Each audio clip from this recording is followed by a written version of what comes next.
Allahumma sholli ala nabiyil hasimin Muhammadin wa ala alihi wa sallim tasliman. Syafaati Rasulullah sallallahu alaihi wasallam karomah Syekh Munisya Abdullah Mubarak Muhammad Syekh Ahmad Sohibul Abatajul Arifin. Al-Fatihah.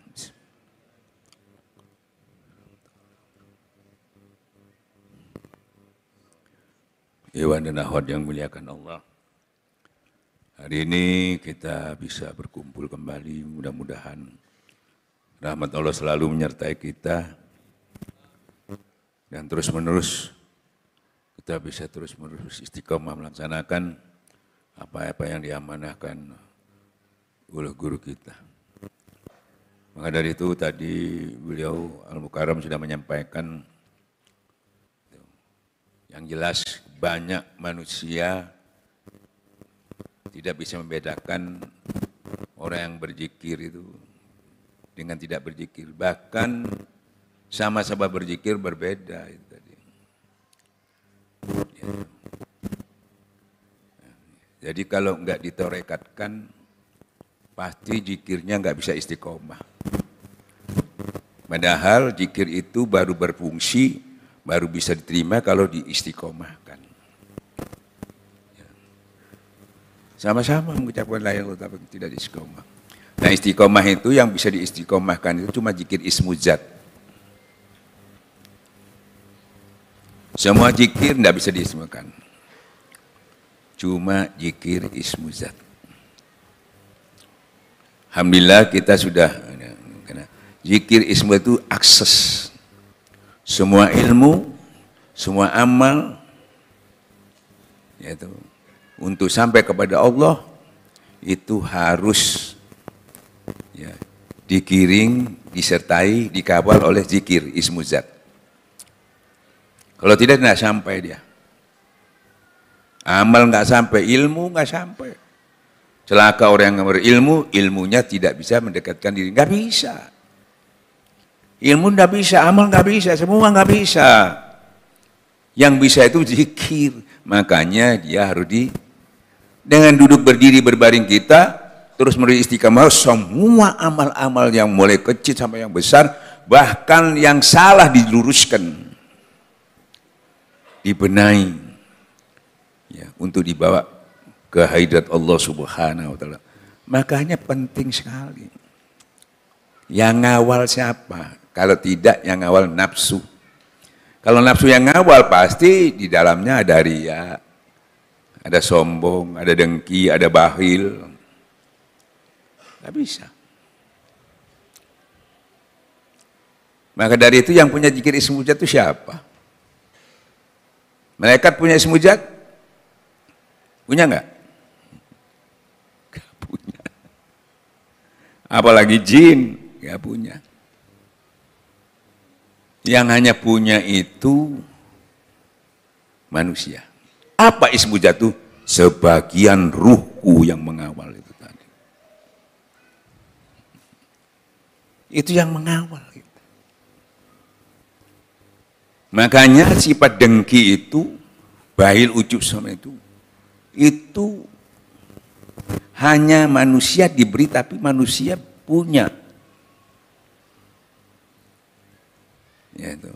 Punya pengetahuannya, punya alatnya untuk bisa menghilangkan sifat itu. Kalau setan nggak punya, nggak bisa. Ya apa-apa kan nggak bisa.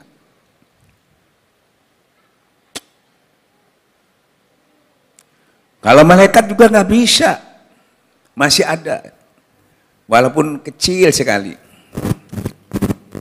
Padahal dikatakan dia nggak punya nafsu. Tapi karena nggak ada ismu zatnya itu, sedikit-sedikit adalah.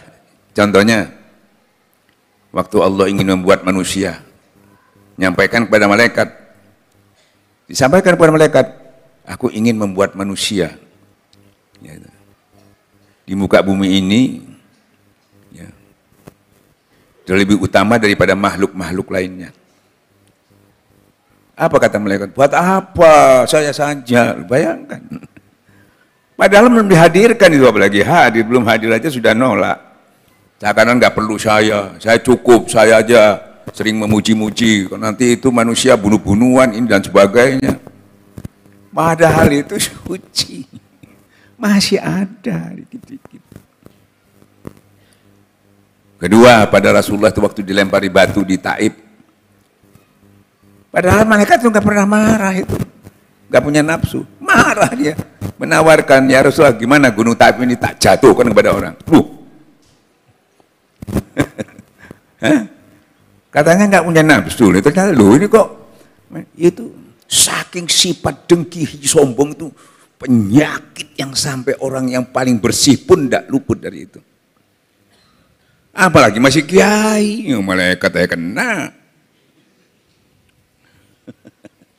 Makanya guru torekat itu muridnya mulai orang bahil, zalim sampai kiai. Kalau kiai muridnya ya sampai di santri aja, orang umum. Tapi kalau mursyid, kami muridnya itu sampai kiai yang belajar. Bedanya di situ. Nah, makanya bayangkan, jadi awal Allah tunjukkan yang merusak masalahnya itu ya itu tadi. Sombong tadi itu. Yang merusak sedikit, sampai dalilnya sedikit aja. Sombong kita nggak bisa masuk surga. Nah inilah yang perlu kita prioritaskan. Yang tadi sering kita sebutkan tiap kajian tasawuf.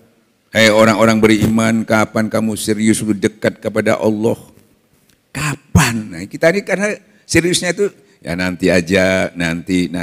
Mau serius juga nggak bisa, karena nggak punya metode, nggak punya cara. Bagaimana seriusnya? Serius terus.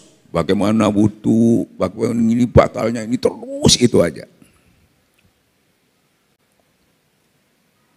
Tapi yang membatalkan seluruh dan merusak seluruh ibadah, seluruh orang lain juga ikut rusak. Itu tidak pernah diseriusi. Makanya kapan kamu serius itu? Kitab selesai. Udah dan kebenarannya sudah tahu. Tapi hati yang kosong ini tidak pernah diseriusi untuk diisi, untuk dekat kepada Allah. Jadi hatinya tadi itu tidak berubah.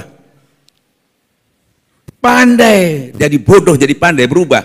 Tapi hatinya tidak berubah, tetap batu. Tetap keras. Gitu. Tetap raja tega. Tidak punya kasih sayang. Karena tidak diisi dengan ismu zat itu kasih sayang Tuhan. Dia keras, menyelesaikan masalah dengan keras. Berdakwahnya dengan keras. Ya, menyelesaikan masalah dengan keras, yaitu dengan nafsu.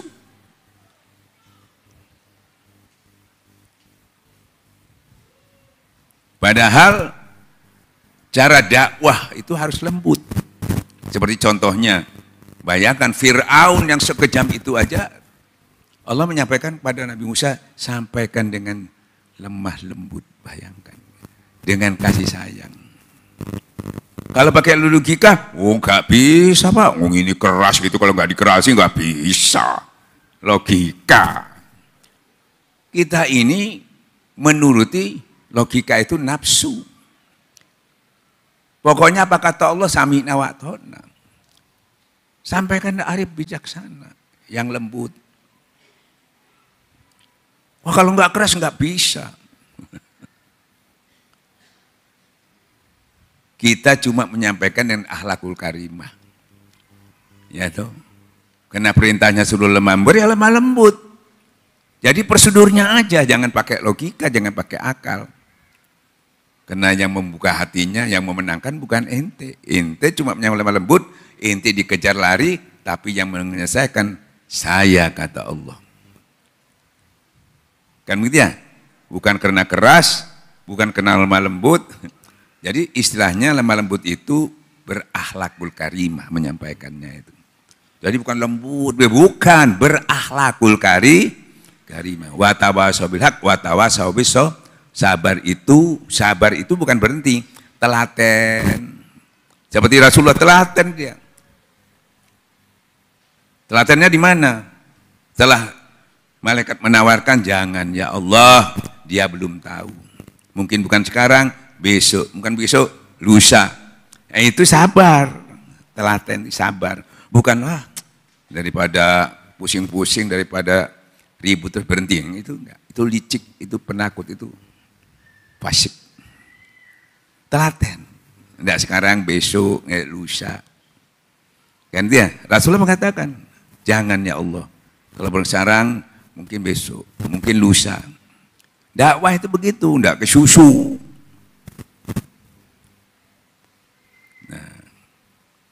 Nah itu bisanya kita mempunyai itu harus punya kasih sayang. Kasih sayang itu zikir itu tadi. Nah jadi kesimpulannya, begitu malaikat pun, yaitu dengan sifat dengki ujub itu, karena tidak punya sebagian ruhku itu, masih ada peluang.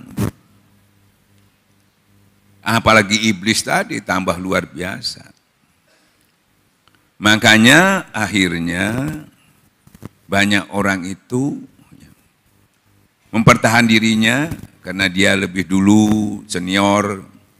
Ya. Jadi senior, junior ini kalau muncul, di sini timbullah dengki dan sebagainya karena merasa tersaingi dan sebagainya. Ini terjadi di kantor, di pasar, di mana-mana itu. Bahkan kalau tukang adzan diganti wis pure. Tukang adzan. Imamnya diganti aja sudah.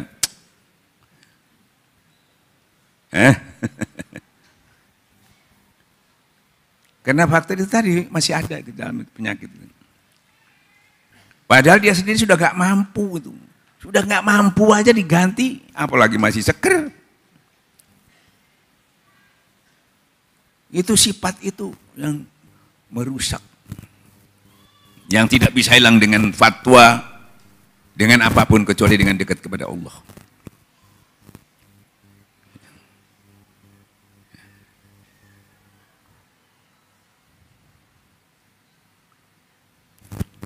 Lihat zaman Sayyidina Umar.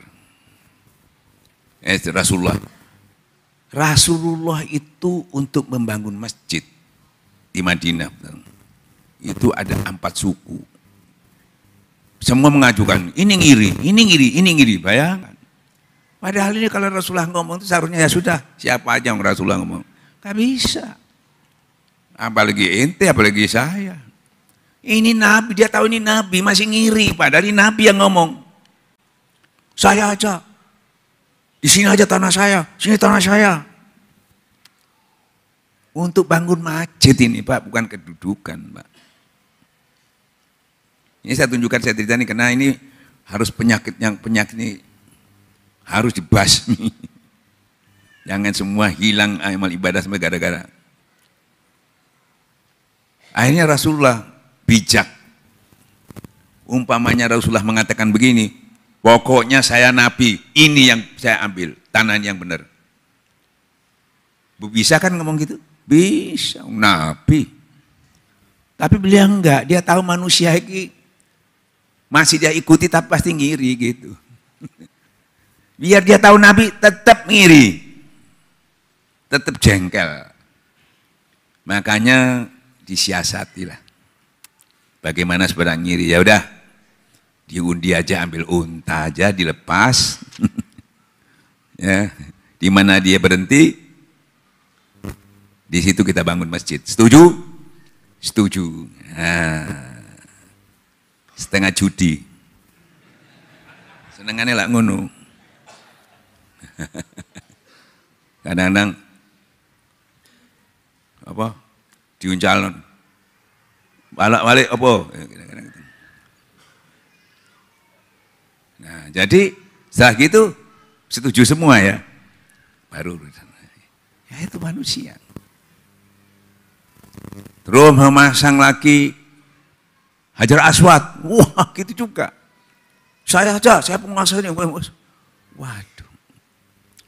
Padahal itu untuk apalagi kedudukan. Sampai mau perang itu. Namanya menungso. Hanya disiasati lagi Rasulullah. Dah, ada 4 suku ini, dah serbannya bentangkan. Anunya ditaruh di ya mana? Di serbannya itu tengah-tengah ya, diangkat. Kalau bisa serban itu diangkat, Hajar Aswad masang sendiri gitu, mungkin Rasulullah nggak mau masang itu supaya lebih adil kelihatannya. Tapi karena nggak ada, hanya Rasulullah yang ngangkat. Ya, Rasulullah nggak berani nyuruh salah satu orang, minta tolong, ayo tolong saya angkat ikut bareng, nggak mau. Pasti ngiri itu. Itu manusia, Masya Allah. Ya. Anaknya Nabi Adam. Yang satu istrinya cantik, yang satu enggak. Yang satu amalnya terima, yang satu enggak. Bunuh-bunuhan. Padahal sampai-sampai sama Allah ditunjukkan. Yang ngiri tadi ini, yang nggak jelas, yaitu diukur dari pengetahuan. Jadi kamu biar anaknya Nabi, biar anaknya siapa, biar nasabnya itu sampai di mana, ukurnya pengetahuan. Maka Nabi Rasulullah, Allah mengumpulkan malaikat ini sama Azazil, sama Nabi Adam, untuk diuji keilmuannya. Karena ukurannya itu, manusia itu ukurannya ilmu. Allah mengangkat beberapa orang beriman dan berilmu berapa derajat. Itu ilmu ukurannya, bukan nasab, bukan pangkat. Akhirnya apa? Nabi, Allah menyuruh, menanyakan kepada Nabi, kepada malaikat, salah satu pohon, satu benda, gak bisa jawab. Apalagi bangsa jin tak bisa jawab. Yang bisa jawab Nabi Adam. Jadi ukurannya ilmu, berarti orang berilmu itu harus dijadikan panutan. Kamu manut, kamu tunduk, nggak mau. Ini di hadapan Allah, ini di hadapan Ustadz lagi. Bayangin di hadapan Allah nih. Tahu persis ini Allah. Nafsu itu bayangkan. Makanya dikatakan dia tidak menuhankan Allah lagi, menuhankan nafsunya. Tidakkah kau melihat orang itu menuhankan nafsunya? Bahayanya itu tadi. Akhirnya dia nggak mau tunduk. Nah kebetulan malaikat itu kan barang yang disucikan ya, dia masih barang yang disucikan. Makanya kalau kita tidak disucikan, pasti nggak bisa tunduk juga. Jadi digambarkan dua unsur ini tidak disucikan, ini disucikan. Pasti yang sujud itu kita juga. Karena kotor disucikan dengan zikir baru bisa tunduk. Kepada siapa tunduknya? Yaitu manut tunduk kepada orang yang berilmu untuk dibawa. Kadang-kadang orang berilmu bukan dia tunduk, malah dihujah, malah disalahkan. Ya tahu? Nah, maka dari itu dengan disucikan baru kita bisa tunduk, baru kita bisa manut. Bareng itu. Kalau tidak, dia tunduk dengan hawa nafsunya. Makanya penting zikir itu. Ya, kalau tidak digiringi zikir, seperti saya katakan tadi, malaikat Azazil itu gurunya malaikat. Rusak.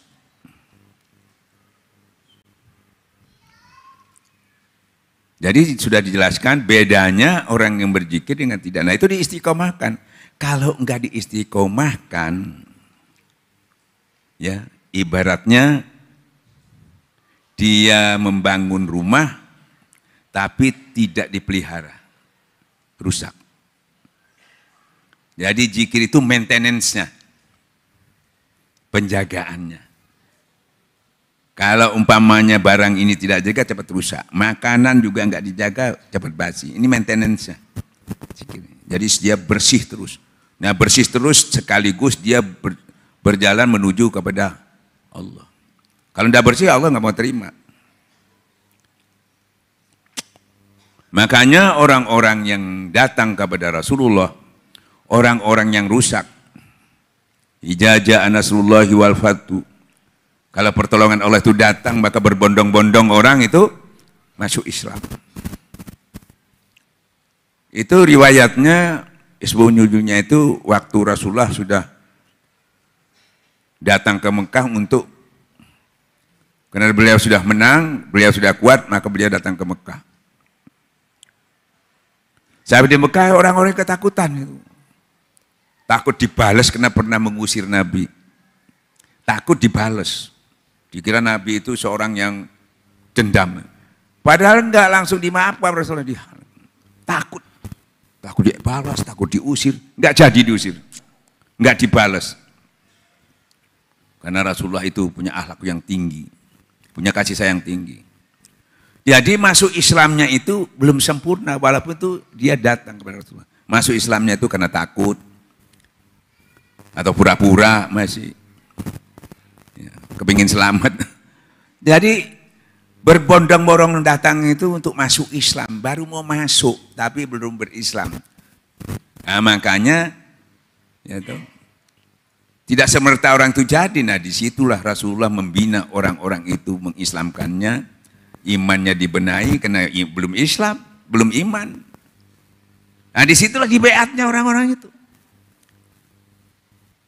Bukan datang itu sudah Islamnya foto, bukan orang itu orang kafir, orang munafik. Baru datang, bukan dia berbondong-bondong. Dengan pertolongan Allah, maka banyak orang masuk Islam. Masuknya masih mentahan. Maaf seperti saya, dulu kita semua Ka'bah itu mentah semua. Mentahan. Di pinggir jurang neraka semua itu. Bukan sudah datang ke sana itu sudah, bukan. Nah didandani sama apa? Ditoto, diperbaiki, butuh waktu.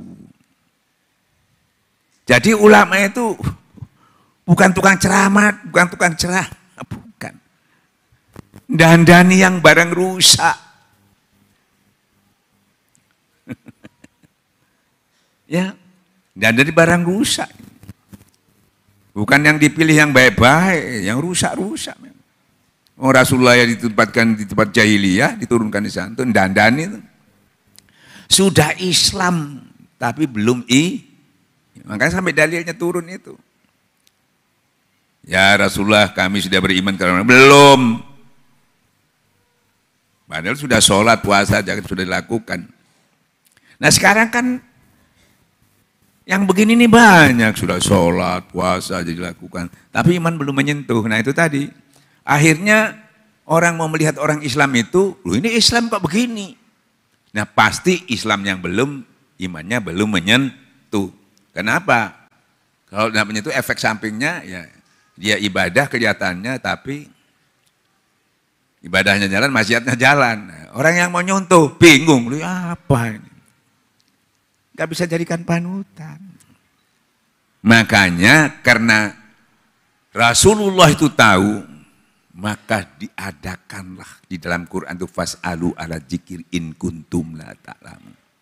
Dicarikan alat untuk menyelamatkan orang ini dari segala masalah yang dilakukan supaya tidak sia-sia, supaya hilang percuma, bangkrut istilahnya.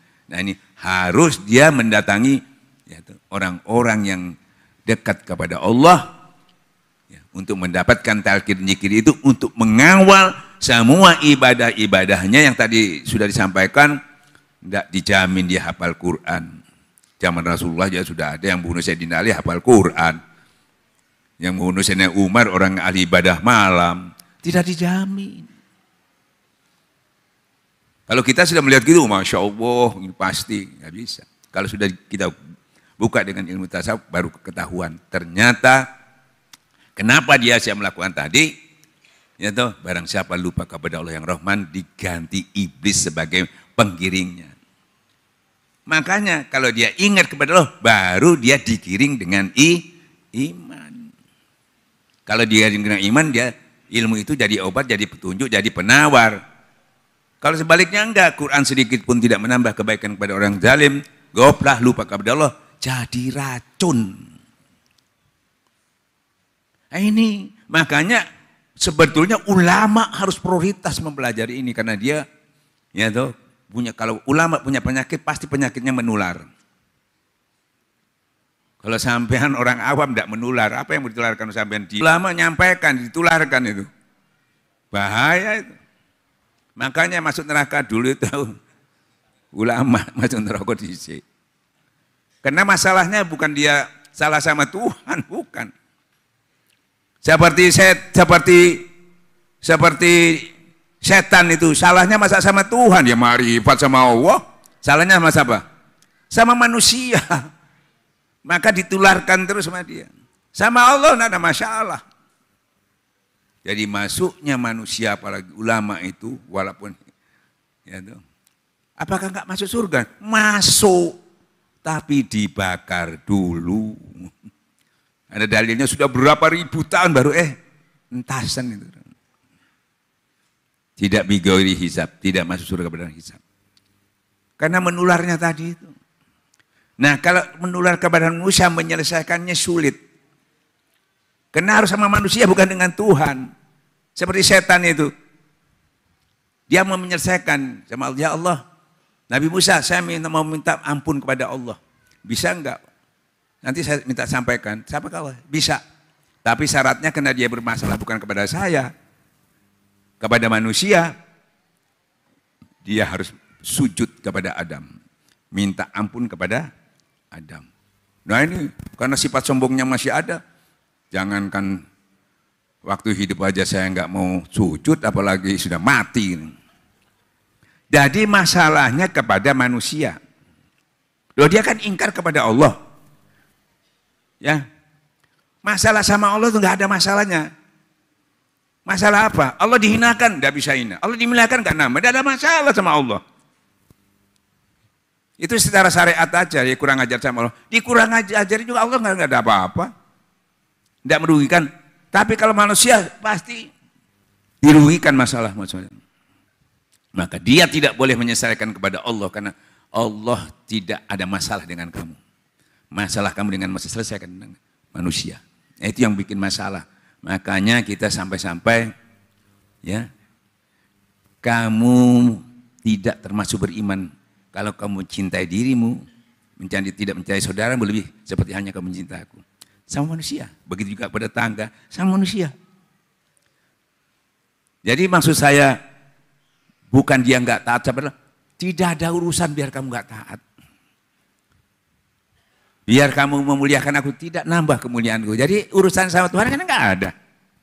Kalau sama manusia bermasalah itu, makanya Rasulullah itu, ya, disuruh perang untuk menyelesaikan masalah antar manusia itu sebetulnya, bukan masalah Tuhan. Bukan. Tuhan mau dimuliakan, nggak mulia, tetap mulia. Dihinakan juga nggak hina, nggak ada urusan. Yang urusan itu kamu, makanya selesaikan. Nah yang paling sulit yaitu tadi urusan sama manusia. Nah kuncinya, kamu bisa menyelesaikan dengan kamu memohon maaf. Kan gitu ya. Nah, untuk memohon maaf, hati kamu ini kalau tidak punya kasih sayang, yang mau minta maaf juga enggak punya, ngokong enggak mau minta maaf, gengsi.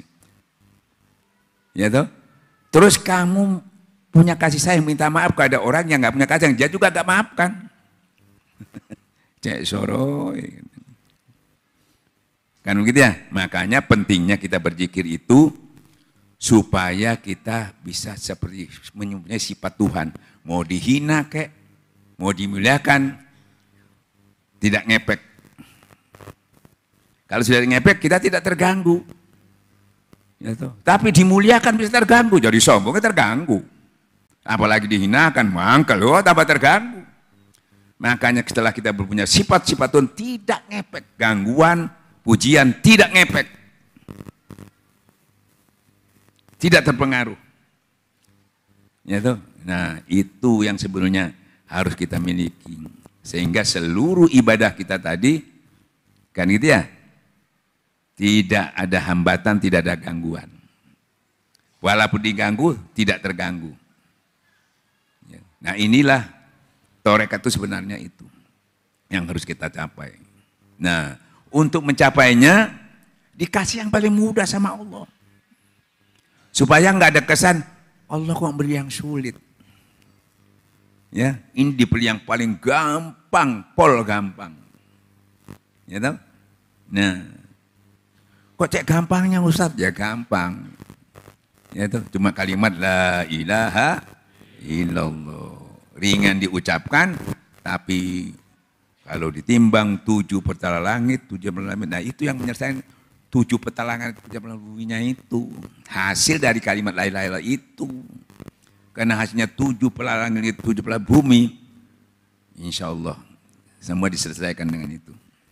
Nah untuk mencapainya, barang siapa bersungguh-sungguh, cuma tinggal sungguh-sungguh. Aksesnya sudah ada. Nah kalau kita tidak bertarekat, kita bicara dalil, terus bicara dalil, soha, tapi akses untuk mencapai dalil yang kita amalkan itu tadi tidak sampai kepada Tuhan. Makanya Rasulullah mengatakan celaka orang yang berilmu, yang ilmunya tidak bisa mendekatkan diri kepada Allah. Kenapa? Seperti saya katakan tadi, yang bisa sampai kepada Allah itu bukan ilmunya, tapi zikirnya.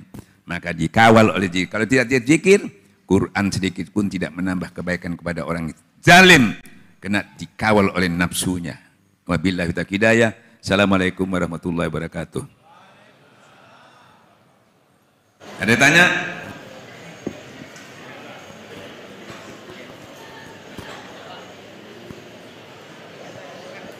Yang mau pulang boleh, udah bebas, selesai. Dengan yang penting tanya silakan. Yang mau pulang silakan.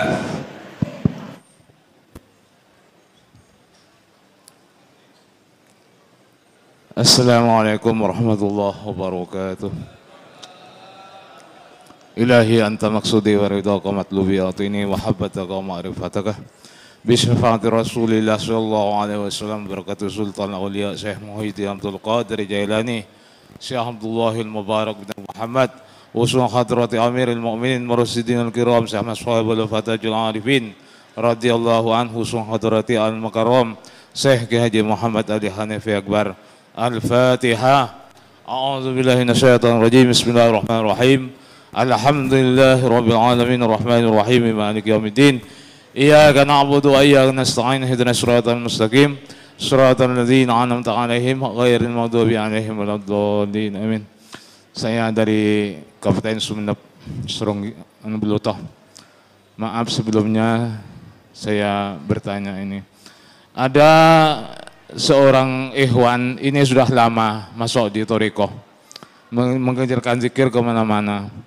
Tapi dia sudah, ya saya tidak bisa menyebut namanya ya, karena mungkin bisa berhalangan sama saya. Dia mengajarkan Thariqah sudah lama, tapi dia nafsunya, amarahnya sangat tinggi terus berzikir. Kemana-mana saya ikut kalau ada acara menakib. Tapi andaikan dia sudah meninggal dunia, dia datang sama anaknya. Anak, bagaimana ini saya anak, kok saya tidak punya tujuan. Mau ke barat saya tidak bisa, mau ke timur saya tidak bisa. Bagaimana ini nak? Ini tolong bagaimana hakikatnya untuk seorang ikhwan seperti ini Abah? Mohon jawabannya. Sekian, wassalamualaikum warahmatullahi wabarakatuh. Kata Allah dalam Quran tuh, kalau sudah buta di sini, sana lebih buta lagi. Buta. Kalau sudah sini tidak kenal sama Allah, makanya dalilnya ikuti jalan orang kembali kepada Allah itu. Biar sampean bodoh bisa, karena ada yang nuntun. Biar buta asal ada yang nuntun. Masuklah kalau orang pilihanku, masuk. Bukan harus pinter. Ya, masalah itu. Makanya orang kalau sudah ditalkin, ya itu kalau ada latihan, ada halakohnya, nggak bisa berkembang. Hataman, hadir, itu tempat latihan. Zaman Rasulullah sudah ada tempat latihan sufah. Ada tempat, untuk apa? Jihad binafsi, tazkiyati nafsi. Bukan buka kitab, kalau sudah di situ. Kalau mau buka kitab itu di pondok, di halakohnya buka kitab. Gitu loh. Jadi jihad nafsu itu mengistiqomahkan. Biar dia sudah jadi ikhwan, kalau dari istiqomahkan nggak bisa. Karena terbukanya malaikat mengatakan kepada orang yang mengistiqomahkan zikir ini, menyampaikan jangan takut, jangan cemas. Allah telah menyiapkan surga. Itu istiqomah. Kita enggak, istiqomahnya enggak. Ya, sudah ditalkin dari istiqomah kan enggak bisa. Apalagi belum ditalkin. Nah, di situ masalahnya. Dan lagi kemungkinan orang belajar torekat ini ada berapa macam saya sudah jelaskan. Ada yang belajar itu cuma jadi muhibin, enggak bisa. Mencintai gurunya karena kepentingannya banyak, gurunya itu ikut menyelesaikannya. Jadi ini mencintai tapi pelajarannya enggak mau. Banyak itu. Biasanya itu pengusaha-pengusaha, pejabat-pejabat seneng itu. Makanya apa? Pelajarannya enggak mau, enggak sempet katanya. Wong sibuk kok. Ya, enggak sempat. Kan gitu ya. Tapi kalau masalah-masalah pribadinya dunia sempat. Itu satu, muhibin. Kedua, ada lagi yang cuma ngalah barokah. Kan gitu ya. Enggak berguru. Datang pokoknya mau kenal sama gurunya, mau enggak kayak datang aja. Ada manakib datang. Tukang sayur, tukang bakso, orang jualan, ngalah barokah bukan menuntut ilmu. Bukan untuk dekat kepada Allah ada, tapi masih bagus daripada ke dukun. Barangkali terus artinya terkait ya dibuka ya. Bisa terjadi memang bisa. Nah, cuma saya bedakan aja. Terus ketiga, ada yang senang amalannya terus rajin, tapi sama gurunya nggak cinta. Nah itu ingin populer sendiri itu. Supaya terkenal ya. Kadang-kadang gurunya sikut sama dia. Itu ya putus nasabnya. Kan gitu ya. Nah makanya hati-hati kita duduk di mana. Apa yang muhibin, apa yang ngalah barokah, apa yang serius mengamalkan tapi nggak cinta sama gurunya. Yang itu harus cinta kepada guru, tidak juga cinta sama dia. Itu yang dicari. Kalau enggak, nggak bisa. Ya, nah makanya kita periksa diri kita nih. Ini banyak. Ini kalau disortir 1000 orang tinggal 10 paling. Apa sama termasuk golongan yang mana? Makanya diperiksa. Banyak begitu itu. Makanya harus hikmat. Hikmat itu apa? Hikmat itu seperti kata Rasulullah SAW. 71 ada yang mengikuti golongan itu pecah.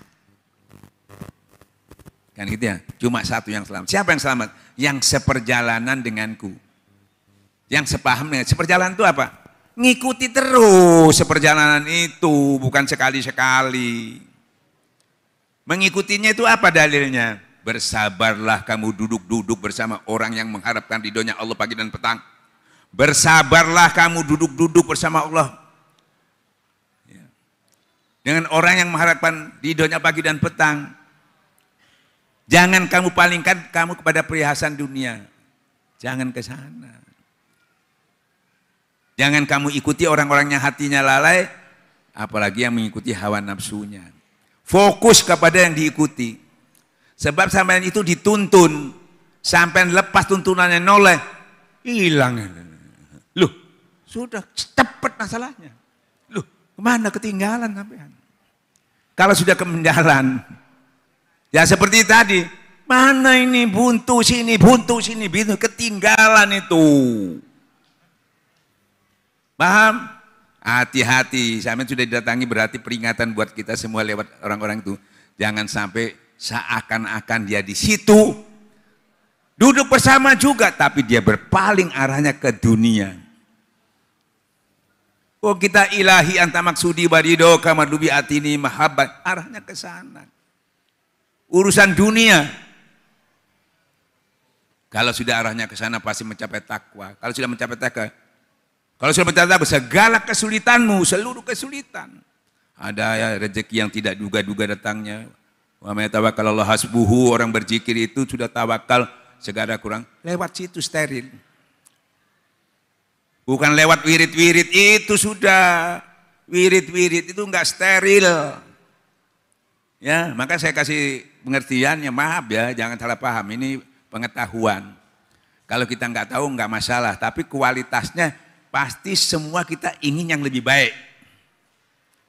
Ini sudah baik, kalau ada yang lebih baik. Kalau sampai nggak tahu nggak kena hukum. Kalau sudah tahu sampai kena hukum. Itu ada lebih baik sampai pancet tangan yang jelek. Seperti teknologi. Ini baik Pak. Tapi ada yang lebih baik lagi, harus pindah. Maka tadi apa bedanya tadi orang yang berzikir yang ditalkinkan beda. Ini lebih baik, ini zikir juga, tapi ini zikir yang digurui. Harus pindah ke sini. Kan ya? Tapi kita kadang-kadang nggak mau mempertahankannya. Kan gitu ya? Nah, maka dari itu zikir ini ya, dasar dalilnya tadi, jangan kamu berpaling dari Allah. Ikuti orang-orang jalan kembali kepada, diikuti aja. Nah, biar sampean bodoh nggak masalah. Sudah bodoh, ya toh, nggak ada yang nuntun lagi. Sudah buta nggak ada yang nuntun. Gitu. Biar buta akan, makanya masuk dalam orang pilihan itu bukan harus pinter, sesuai hikmatnya sesuai kemampuan. Sampean jadi tukang parkir nggak masalah, hikmat sudah. Sama dengan ngaji itu. Ya toh, yang di dapur, yang ngelayani, sama, hikmat sesuai kemampuan kita. Bilal itu tukang adzan, ya adzan aja terus sampai mati. Tidak perlu ngajar hadis ya, tidak perlu ngajar. Ya adzan aja sampai mati. Tapi dia hikmat. Ikut terus seperjalanan dengan Rasulullah. Coba, nggak salah. Ya. Abdurrahman bin Auf.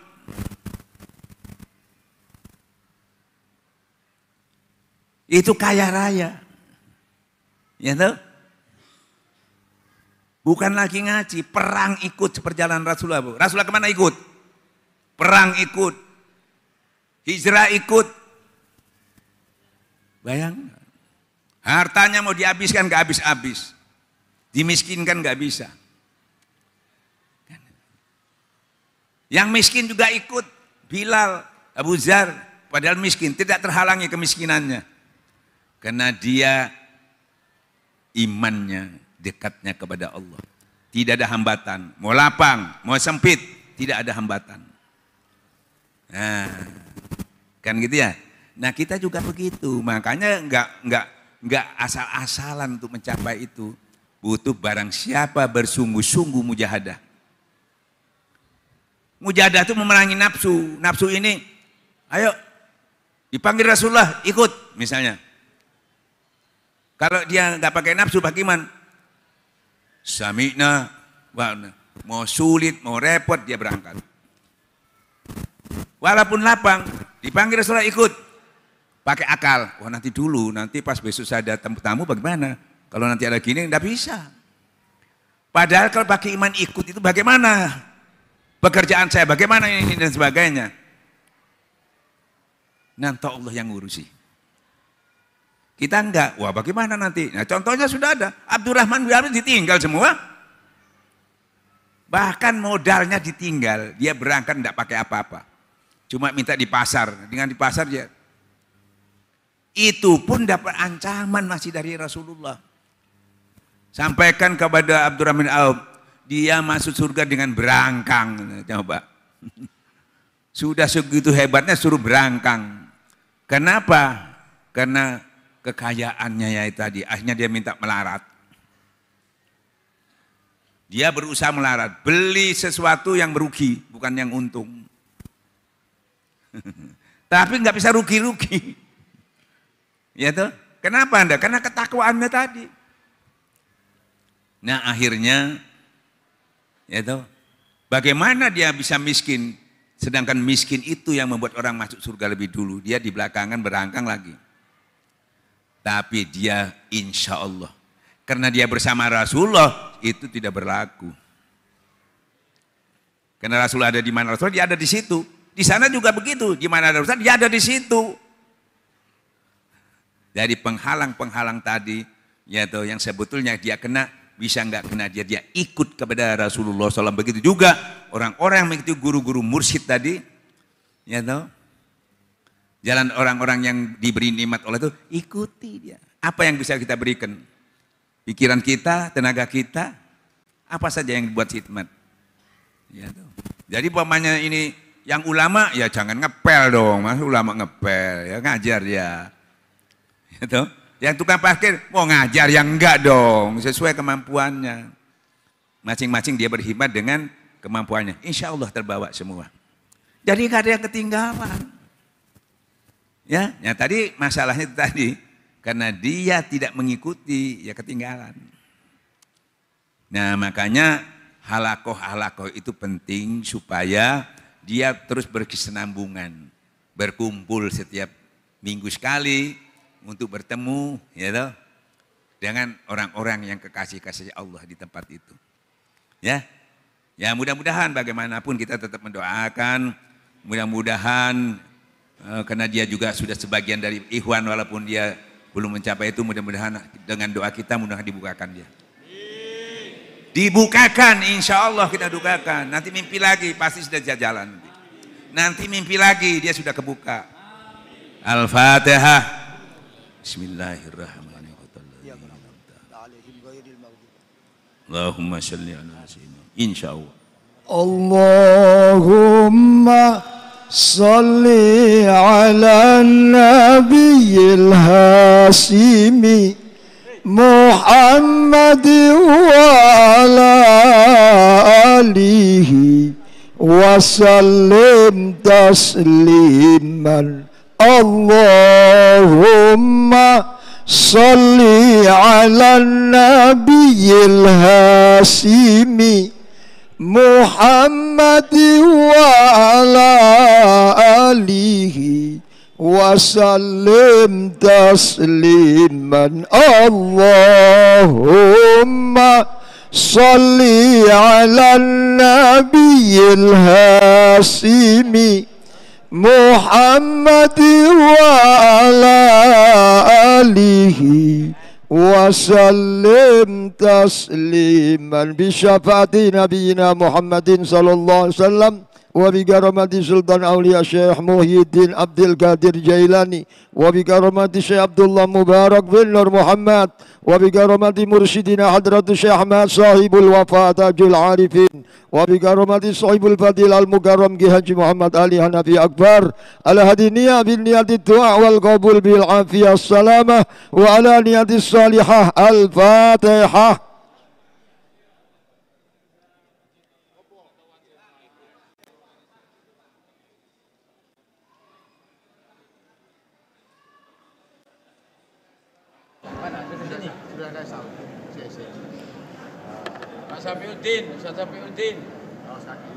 Hadirin ikhwan wal akhwat rahimakumullah. Selanjutnya sebelum kita sudahi, diingatkan kembali kepada bapak-bapak maupun ibu-ibu yang punya putra yang akan mengikuti khitanan massal, silakan mendaftar kepada panitia. Pelaksananya tanggal 22 Desember khususnya bagi keluarga yang kurang mampu. Silakan menghubungi petugas. Berikut Bapak Ibu sekalian mohon barokah Fatihah untuk almarhum Bapak Munawi, almarhumah Ibu Rohama, Bapak Abdul Kahar, Bapak Abdul Kawi, Ibu Abiyah, Ibu Huzaimah, Bapak Buniwan, Ibu Nur Fadilah, Bapak Muhyi, Bapak Muhammad Rafiq Haji Khairul Anam, Bapak Haji Anwar, Ibu Haji Anwar, almarhumah Ibu Saja Saadiyah, Ibu Hartini, Ibu Lili Nadhirah, Bapak Haji Kerto, Bapak Haji Abadi Yusri, Bapak Purbo Saryono, Bapak Muhammad Saad, Ibu Bai'ah, Ibu Bainah, Ibu Kak Saleh, Dadong Jamin, Kalamit, Dadong Nurjan, juga Ibu Mutia, Bapak Khalifah, Bapak Ardi, Bapak Haji Dulasim, Sayyid Muhdar, almarhum Bapak Haji Margan, Haji Fatimah, Abdul Muhalim, Haji Siti Halimah, Asmaniyah, almarhum Haji Muhammad Jazuli bin Haji Muhammad Yusuf, Haji Muhammad Iman bin Jaskan, Romli bin Marnudin, almarhum Haji Siti Muriah binti Haji Muhammad Jazuli, Selamat Budi Rahayu, juga almarhum Ahmad As'ad Ghazali, Ibu Anis Yuliani, Ibu Kasiani Kasanah, Bapak Kunodi, Bapak Taman, juga almarhum Raja Iskandar Zulkarnain, Haji Muhammad Gufron, Haji Ahmad Sofyan, Bapak Haji Hasan Hamid, Bapak M. Ali Hamid, Bapak Sajam, Bapak Soman, Bapak Sidik, Bapak Sutarwin, Bapak Selamet, almarhumah Mbak Tani, Ibu Kusmiati, Ibu Bai'a, almarhumah Pak Purati Deralden, almarhum Bapak Adnan, Bapak Rukijan, Farhan Andiantoro Akbar, almarhumah Ibu Suparti, Ibu Karsini, Ibu Dewi Erniati, Ibu Dewi Erni Irianti, Bapak Kusnan, Ibu Warmini, Bapak Agus Santoso, Bapak Jitu Permono, almarhum Dedi Windiar Noto, juga Ibu Tasri, Ibu Yakina, Ibu Sumi, Ibu Sutmi, almarhumah Ibu Sarti, Bapak Sangimun, Ibu Kustiah, Bapak Tamsir, Bapak Tamsir, Ibu Tarsum, Lain Lasimah Darmi, almarhum Zulkifli bin Muhammad Aini, Makmur bin Muhammad Aini, Haji Indra bin Muhammad Aini, Haji Rudiansa bin Muhammad Aini, Rustini binti Muhammad Aini, Haji Sain, Mbak Muhammad Kosasi, Siti Hama, Muhammad Aini, almarhum Nursila, almarhum Ahmad Rois, Khairul Anam, almarhumah Mukira, almarhumah Salisa, Ibu Siti. Mudah-mudahan semua amal ibadahnya diterima oleh Allah Subhanahu wa taala. Semua dosa dan kekhilafannya mendapatkan rahmat dan maghfirah dari Allah Subhanahu wa taala. Amin. Al-Fatihah. A'udzubillahi minasyaitonir rajim. Bismillahirrahmanirrahim. Alhamdulillahirabbil alamin arrahmanir rahim maliki yaumiddin ya rabbi astaqim siratal ladzina an'amta 'alaihim ghairil maghdubi 'alaihim waladdallin. Amin. Minta maaf kepada Ustadz Safiuddin dari Pamekasan, harap naik ke lantai 2, ditunggu di sini ya, mau diadakan pengukuhan. Minta maaf Ustadz Safiuddin dari Pamekasan untuk bisa naik lagi, kalau di bawah naik ke lantai 2 ya. Sekali lagi Ustadz Safiuddin dari Pamekasan ya, supaya bisa naik ke lantai 2. Terima kasih. Berikut barokah Fatihah khusus untuk Heru yang sedang sakit, Alif Arifin, Abdul Qori bin Mawardi, Aminah binti Jarudin, Mawardi bin Romli, Siti Nuria binti Haji Jazuli, juga Siti Aropah, Ibu Hairunia, Ibu Yati, Ibu Hari, Ibu Anis Zulifah. Mudah-mudahan segera diangkat penyakitnya oleh Allah Subhanahu wa taala, dikembalikan kesehatannya seperti sedia kala. Amin. Juga barokah Fatihah khusus untuk Andriani, Makassar. Juga Adelina Izzanisa, Maulana Ilham yang sedang berulang tahun. Fariza, Raffi Ardana. Juga Ananda Siti Rohma. Juga Haji Kadar, Ratna, Ibu Yogi Amelia, Kavi, Habib Riyad, Brahma Wisnu, Ibu Lucia Dewi, Ahmad Rozikul Munir, Ahmad Wahyudin, semuanya mudah-mudahan selalu dalam lindungan pertolongan dari Allah Subhanahu wa taala. Amin. Al-Fatihah. A'udzubillahi minasyaitonir rajim. Bismillahirrahmanirrahim. Alhamdulillahirabbil alamin arrahmanirrahim maliki yaumiddin. Shiratal ladzina an'amta 'alaihim ghairil maghdubi 'alaihim waladdallin. Demikian hadirin seluruh rangkaian acara telah kita sudahi. Terima kasih atas segala perhatian. Mohon maaf atas segala kehilafan. Assalamualaikum warahmatullahi wabarakatuh.